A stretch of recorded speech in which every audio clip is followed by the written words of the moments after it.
Welcome to the Deconstructed Woman podcast, a podcast about breaking down barriers between women, exploring and sharing perspectives of each individual woman's experience, and discovering what we have in common and what makes us different. Hosted by Elisa Marie and Joji. Welcome back to the Deconstructed Woman podcast. So today, Joji and I started to have a conversation about mental junk drawers. So she's going to talk a little bit about it, but I was talking about how we hold so much in our mind. And I have been hearing this term thrown around a lot.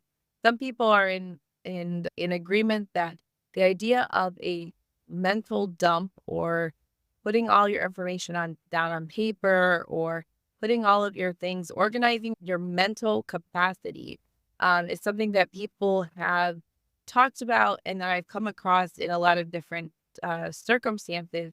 But I thought it was an interesting thing. And Joji, you had a little bit of a different take in what you read on. So we're going to merge those and talk about that today. So what did you read in the definition? Because again, I think it was a little bit different than what I started off with.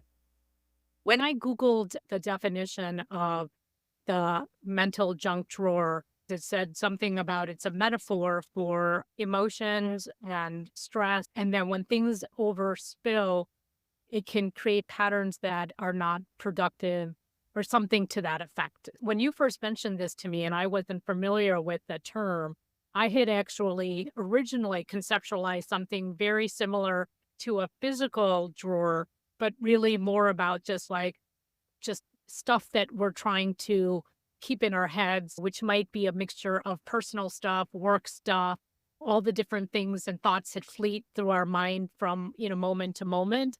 And so trying to think about how do you organize that or contain that or create most efficiency of using that data, almost like a catalog, like the old style library card system where you could retrieve things when you need it. But when I read the definition, because I was looking for something a little bit more concrete, they went more into unresolved emotions and stress and other kinds of things like that. So we can talk about all of that, but originally it sounds like you were thinking more about how do you hold everything in your mental space at one time. Is that what you were originally thinking, Alyssa? Yeah, so I think that it came about, we've talked about some of these things like burnout and just overload. We've talked about self-care and things like that. And so I was trying to figure out, a lot of time there's just balls that get dropped. And I think that's probably normal in some ways. Just, oh, I forgot this permission slip, or I forgot this for the kids, or I had this appointment. And so I was trying to figure out ways to reduce that, like to reduce the amount of balls. Because I think for me, again, we've probably talked about it at some point, but I'm a bit of a perfectionist. And so it felt, okay, if I can be highly organized and efficient in my work, I need to do that in my personal life because I just don't have a way to do that. And I think that it depends on the person, because I the last couple of years, I bought these really beautiful, expensive paper planners. And honestly, I didn't use them, at least not to the extent that I thought I would. And so I was like, okay, I'm not a paper planner kind of person. And so I had to figure out a way to organize my appointments and things that I had to remember, to-do lists. And these are the things that kind of, like, when I'm brushing my teeth in the morning, these are the things I remember. Oh yeah, I got to do this. But then 5 minutes later, I'm coming down the stairs and, oh, there was something I needed to remember today. Like, it's one of those things where I need to find a way to offload that or put it somewhere so that my brain wasn't just on overload. So I hope that kind of answers your question, but that's where the idea of just like having so much stuff in your brain that you start dropping or forgetting things that are important. Yeah, no, I totally relate to that. And I don't know how easy it is to use a strategy like that in our personal lives, because when we're working, you have everything you need with you that you take with you from appointment to appointment, or people come to see you in your office. And so all of your stuff is close by. But the example you used with the permission slip or things that we have to do for like our young kids in school or older kids in school, I think that's really hard because you're getting bombarded with that feedback anytime with no rhyme or reason. And so, therefore, what do you carry with you all the time to organize that immediately? And I think that's the challenge that we have. I have started using my phone and my keep notes as like a generic run of the mill of things to do.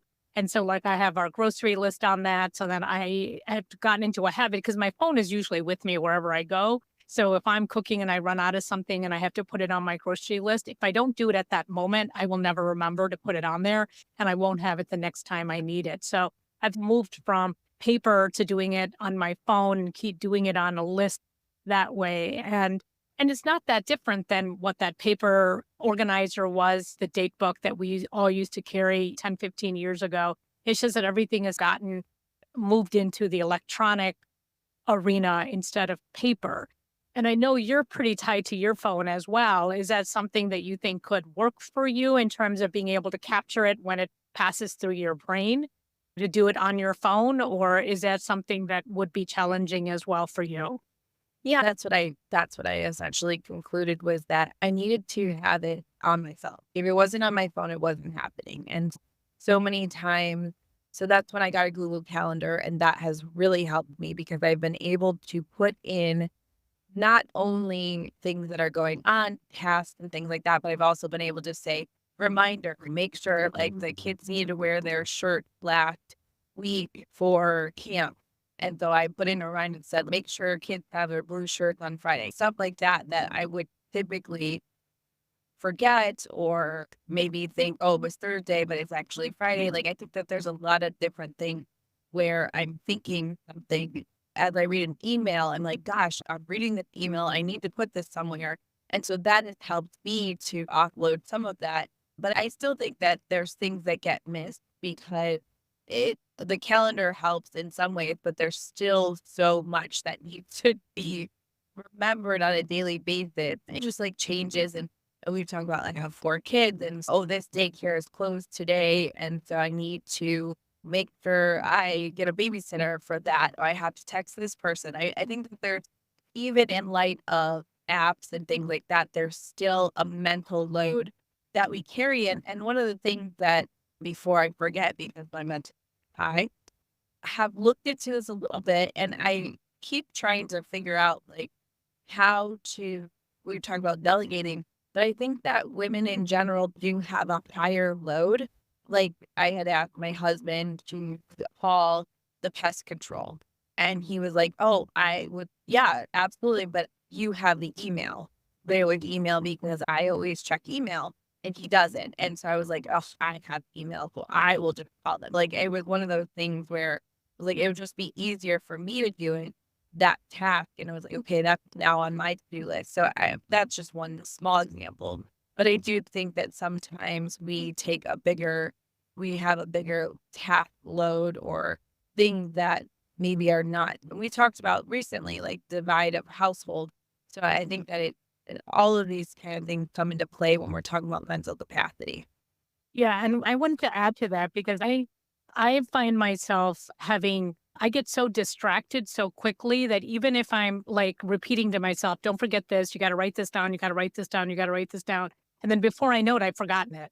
And now I know I was supposed to write something down because my focus changed. And there are days that I feel like, am I becoming more like attention deficit disorder as I get older? Is it related to like brain fog, tied to like menopause?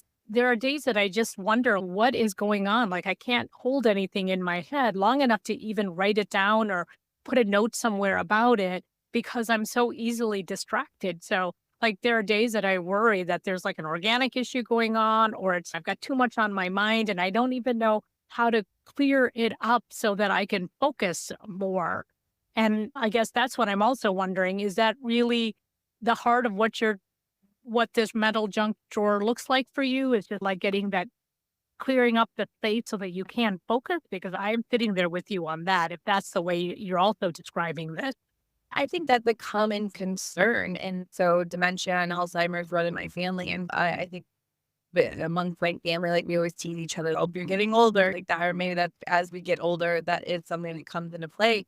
And so I think that there is the concern of, is this something that should I be able to hold all of that in my mind? And I think that's a good question. And I don't know that there's a specific answer because I think that we can only hold so much information. And so in order to do that, we really have to you really have to again, I'm trying to offload as much as I can so that there's less in my brain, but it seems like one I offload one thing and then it adds another. I do feel like that's true. I've been trying to do some of that at work as well. Like I created a Google document with all these operational contacts so that all my managers have the same document. So if you need to figure out who the plumber is, don't call me to ask me that because you should have this resource available. And so it's a part of taking the time to create that, first of all, and then not not taking the easy way out and answering the question for the people who call us once you establish it, whether it's your spouse or whether it's somebody at work like I'm dealing with. It's also to the point of just saying, you use the tool that I've created. Like we put some energy into creating this. So now look up the number yourself. Or I just feel like there's also this discipline of not just giving in and saying, yeah, I can do that and just saying, because I've already created the document at this point and it took me time to do this.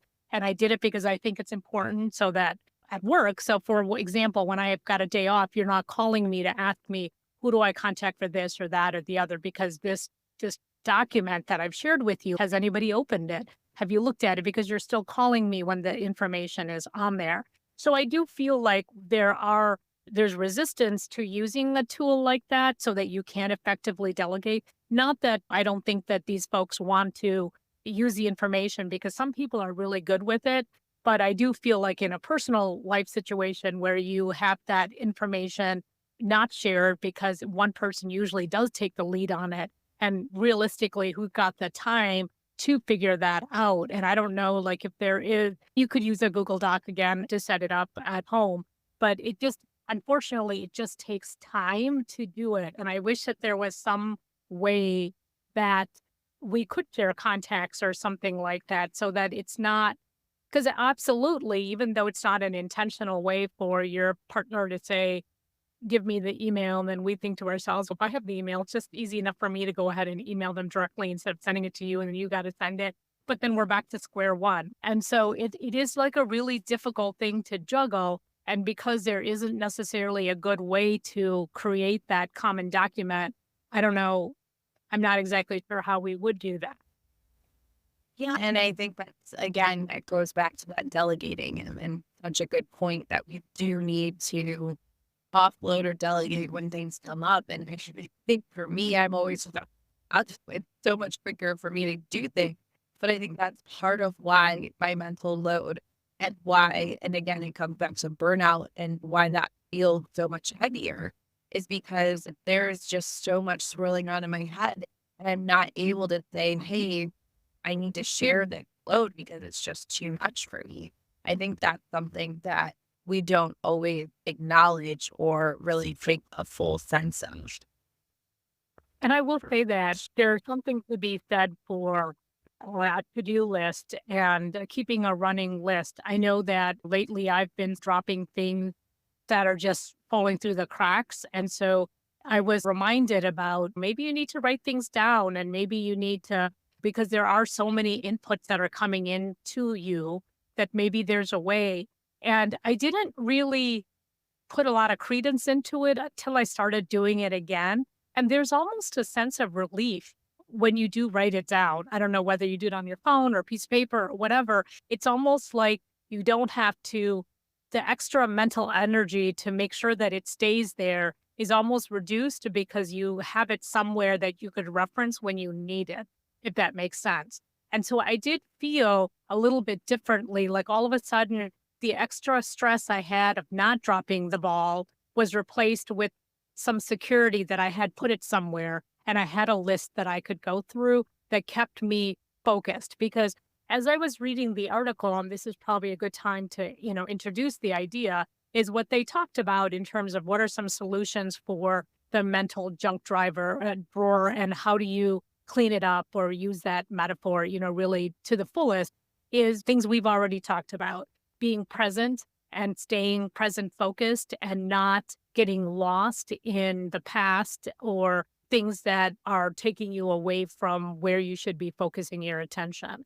The second thing they talked about was refocusing your priorities. And so these are organizational tools that we are most likely using with work habits and efficiency and productivity, but ultimately they're the same when it comes to our personal junk drawer, because you do need to create some organization and some priority, and identifying if those priorities are constantly shifting as we go from work to home, then we have to refocus our attention for what arena we're in at that moment. And so, of course, these things are like, oh, the metaphor really is like a very physical kind of junk drawer. You can use the same tool, but what is it that makes it challenging to do that? Think that the first couple of times, the biggest struggle for me was I made some time and space to do this. I was like, okay, everyone's talking about this. Let me sit down. And so I sat down with a piece of paper, and then nothing that I had to do came to mind. Nothing jumped out at me that I was like, oh yeah, I have to get this done. Like it's almost like I froze in that moment and was unsure of what I needed to dump, because it really needs to be at a time when you're, like I said, when I'm brushing my teeth. Like I've actually heard people, I heard they're on Amazon, and I have no sponsorship to them, but there's actually like waterproof notebooks that you can put in your shower, because a lot of people talk about like in the shower you're doing something that's routine, and so all of a sudden you might, and I guess that for me it's when I'm brushing my teeth, but to actually have some, like, that piece of paper right next to you in that moment is actually encouraged, because those are the times where these things come to mind. And so again, I wasn't doing it at those times. I was doing it at other times, and realizing that I was, I couldn't, thing came to mind. And so obviously I couldn't brain dump because I didn't know how to, or I couldn't think of what I needed to dump in that moment. I get immobilized when I am stuck in a cluttered place, both emotionally and physically. I have a visceral reaction if I go into a person's home that's like a hoarding house. Like I just feel like the walls are closing in on me and I can't breathe. And I also feel like that just emotionally, if I'm overworked, if I'm just like running on empty, then I also can't get my thoughts straight because I'm overwhelmed. And I wonder if you do, I wouldn't be surprised if you like gave yourself a project to take, I'm going to sit here and write this down, if that almost did immobilize you. And if, I guess, maybe like when you're brushing your teeth and when you're not like forcing yourself to come up with something, maybe that relaxation could have been achieved. Maybe if you tried something like taking a couple deep breaths or something like that. Because it's performance anxiety. It's like now it's like you've carved this time and now it's okay, now brain produce. And I think it's really hard to do that on command. And I wonder about that. And if you were able to step back a little bit, I do think it's fascinating, though, that Amazon makes a waterproof kind of tablet or something, because my best ideas are in the shower, not necessarily things I have to do, but like just ideas of, oh, you haven't talked to this person, you should call this person. That'd be a nice thing to do. Or just like little things and I don't have anywhere to put that. And I have to remember that until I get to a place where I have my phone. And so it is interesting that they do make something like that. Nothing surprises me anymore about these different tools that are out there, because I think we're all struggling with this idea, right? We are trying to squeeze in more work in the same number of hours, and work is generalized to personal life and work life. And even what we do for fun is still has a certain amount of work associated with it. You still have to make arrangements to find a babysitter so you and your partner can go out to dinner. It still takes work. And so it really is not any easier. Things just continue to get more and more complicated. But I struggle with the idea of just holding on to some of these thoughts until I get to a place where I can write it down or take a note or whatever, because in the 10 seconds it takes me to walk from the shower to the first floor where my cell phone is, I've already forgotten that thought. And it flipped through my mind when I was relaxing or getting ready to take a shower or using some aromatherapy in my shower so that I can use that moment wisely and relax. And then all these things happen and then I forget about it. Literally 10 seconds, 15 seconds later. Last night, for example, I was going to bed and I was already in bed and Dan was coming to bed. And I thought of something I had to do today from work that's been lingering in my mind for like now 8 hours. So I said to Dan, I said, hey, can you send me an email that says do this and this so that I can remember that? And he was just like, really? Like, you want me to put on my email to send it to you? I said, just give me your phone. I'll email myself. But how strange is that? As I'm getting ready to go to bed and I'm trying to relax my brain, all of a sudden, these things that I don't know were stored somewhere come to the surface. And now I know that if I don't do something about it, I'm not going to sleep well because I'm going to read about it because I haven't written it down somewhere. And that was like the easiest solution. Here, Tom, me email myself, and that way I'll have this for tomorrow at work, and then I can relax and go to bed. It almost sounds crazy. I'm over here cracking up because 100%, I think I do the same thing. But I think that's the thing. The other thing that it made me think of is, okay, then you need a notebook by your bedstand and a notebook in the shower and in the bathroom counter. And some people do sticky notes, and I'm like, my whole house would be covered in sticky notes of, oh, let me remember this, and, and I'd probably lose the sticky notes. So that's the thing is, I think that there are solutions for something, but I think that they don't always again, you have to find so step 1 is acknowledge you have a problem. 2 is to find what works. My Google Calendar works for some things. I started putting a to-do list on my notes on my phone, like in the notes app, just to say, these are things I need to do. Honestly, that didn't work very well. So it's still an ongoing process, but I think that I do check my email pretty regularly. I'm almost like, oh, I should have my husband email me if it's something really important that I need to remember. I do know that on trips, before I go on a trip, as I have my phone with me almost always, and I will put in my notes app all the things not to forget. And then I will check that list before we leave. So that helps me, especially on a big trip where if we're going to the lake, make sure you have the kids swim thing, make sure you have sunscreen. There's certain things that I can do to make that a little bit less taxing. But on a day to day, I don't know. It's an ongoing process. So I'd be curious to, if other people have ideas. I think that's what I've been doing is just collecting other people's ideas and trying them out, but I haven't found the solution that worked 100% for me. I did get like a cheap monthly planner from, I think it was Walmart, the discount section for $1. I was like, okay, let's go back and see if I need this. And that helped me because I just could see the months laid out on paper and be able to add things, but I still add them to my Google Calendar.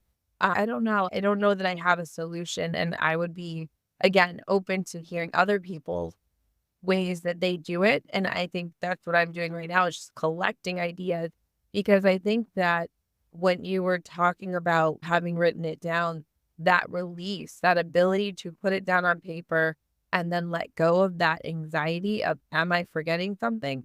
That's huge. I think that's the ultimate goal, at least for me, is to be able to say, okay, I've done all the things, or at least I have it all in front of me. And so honestly, what I do is I do my quote unquote brain dump when I have a bunch of stuff.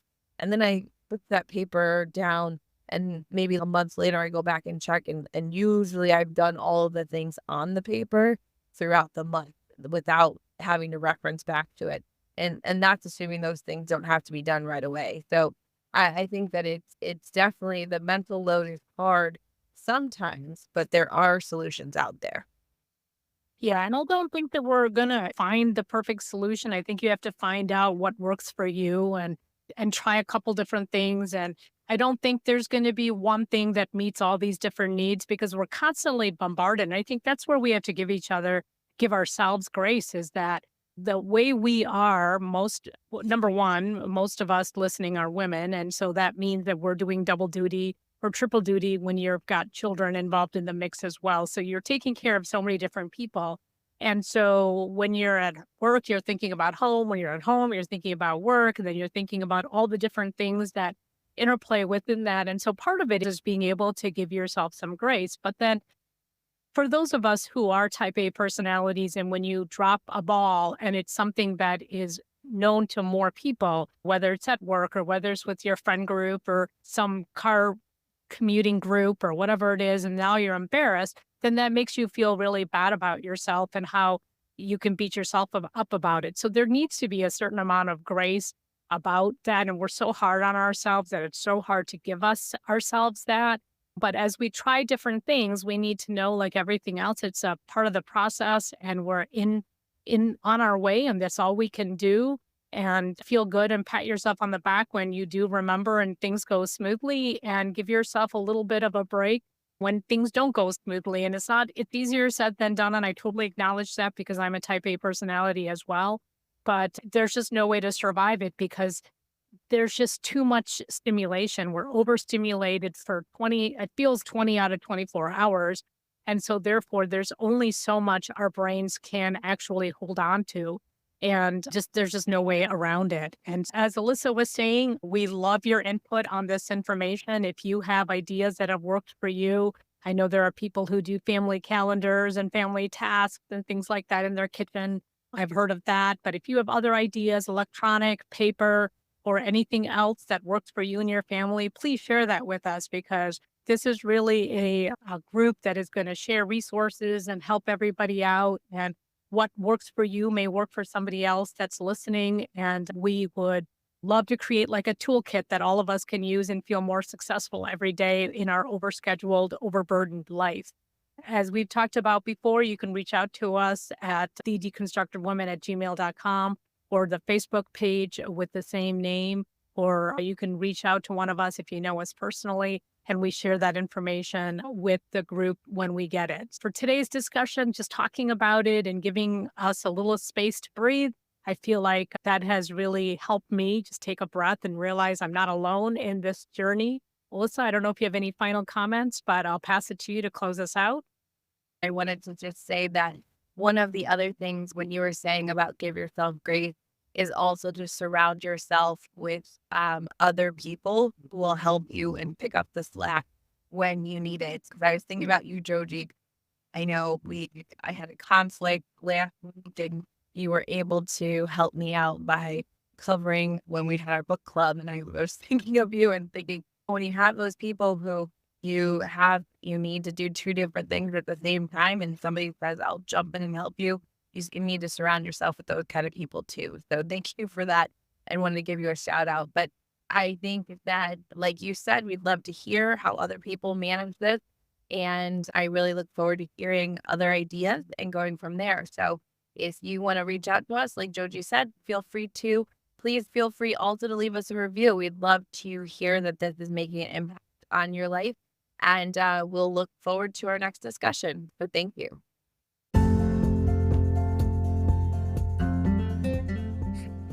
Thank you for listening to our podcast, The Deconstructed Woman. If you liked this podcast, please share it with your friends, rate this episode, or subscribe to be notified of all new content. We want to hear from you, our listener. Do you have thoughts on the discussions we're having? Want to share topic suggestions?